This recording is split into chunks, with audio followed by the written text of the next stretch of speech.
Hello everyone, my name is Samira and today we are going to talk about business objectives. To start with business objectives, we'll first know the definition of objectives. Objective means goals. Every business must have objectives in order to be successful. The objectives must be unambiguous. What is unambiguous? Unambiguous means very clear and not easily misunderstood. What is the use of clear business objectives? Employees need something to work towards. Without objectives, owners may not have the motivation needed to run the business and the business will drift away. This can be compared with the ship in a storm. If you don't control the ship properly in the storm, then the ship will sink, drift away. Objectives will help decide where to take a business and what are the steps required to get there. It is easier to assess progress from where you have started and where you are now, whether you have become successful or whether you have fell to losses. There are basically two types of objectives: financial objectives and non financial objectives. Financial objectives are the objectives needed to make profit, and non financial objectives are not needed to make profit. Survival. In financial objectives, survival is when a business is newly started. Not all businesses will aim to make directly high amount of profit, increased market share. No, they will first want to survive in the market, get used to the competition. Whether they are in losses, they want to at least be in the business. Next, profit. Most businesses aim to make profit as their owners want a financial return. Some businesses want profit maximization. Profit is making money, as per the name suggests. Some businesses make profit because their owner wants financial return. Financial return means for the money they invested in the business, they want an output, more profit. And some businesses want profit maximization. As the name suggests, more profit. More dividends need to be given to shareholders. As the business grows, every shareholder will demand for more dividends. So they want to earn more profit to give the shareholders. Next, sales. Sales. If there are increased sales, the businesses can enjoy more benefits. Lower costs, large market share, high public profile, and more wealth for the owners.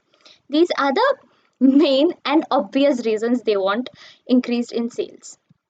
Next, increased market share.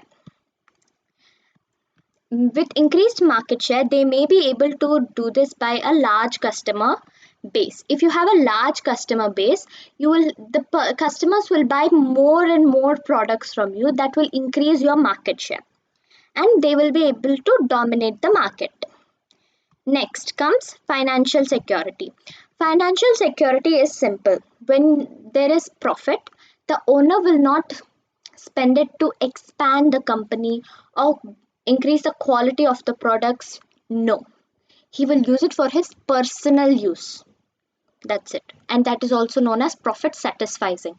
With the profit you get, you're satisficing yourself, as the name suggests. Next comes non financial objectives. These include social objectives like giving a public service, like the people does in social enterprises and public enterprises. Personal satisfaction includes job satisfaction. People want to be in the business for their happiness. They like implementing their ideas and they like to see their ideas become successful. Challenge. Some people are motivated by challenge. Setting up a business is a challenge. That's why they set up a business and then they create challenges, staying in the market, making more profit, dominating the market. It is all a challenge. As they successfully complete their challenges, they will make more and more challenges. Independence and control. Most people start up a business because they don't like to be controlled by superiors. In a job, every employee has a superior, and the superior has another superior. That superior has another superior. It is like a chain of superiors, and there will be an inferior. People don't like to work in such way, so they will set up a business. They like the independence and control. They like to have their ideas implemented and see them successful. But if you're in a job, employee, if they get the idea, they will tell to their managers. If the manager likes it, then he'll tell to the superior. If the superior likes it, they will tell to the directors. It's a huge chain, and by the time the idea gets implemented, the idea will be taken by someone else's company. So they want to be independent and they have to have their own boss. Objectives are not constant as usual, they are to change over time. Why do they change? Firstly, because of market conditions. Market conditions basically include the economy of the country.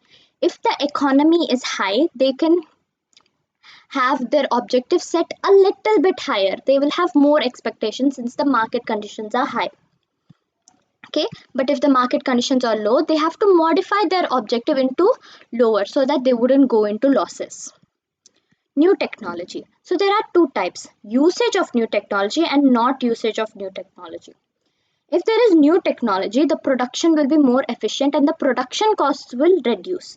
So they can increase their sales and their objectives can be modified into more profit and more sales.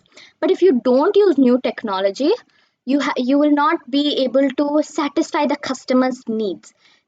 Since the prices are high because of low production, then customers will eventually not buy your tech products because of you are not being productive. Performance. Performance is shifting according to the internal reasons of the company. If the employees are working so efficiently, then the performance will be high and then the objective can be a little more high expected, my bad. So that is the performance, and if they're performing low, then the objective has to be changed so that they wouldn't go into losses. Legislation includes government laws. Government laws is like, if you are running a chemical factory, for example, then they will say the pollution should be only 2% per day. But then if your product at least needs to release 4% minimum pollution, then you have to change your objectives into something less so that you wouldn't go into losses. Internal reasons include same thing: employees, managers. If there is more employees, more work can be done and the objective can be changed and it can be expected a little more high. But if the internal reasons are very bad and employees are low but the production needs to be high, then you have to change your objectives so that you don't need to go into losses. These are the different types of objectives and how they might change. In our next topic, we will talk about sole traders, partnerships, social enterprise, and franchises. I hope you understand this topic. See you in my next video.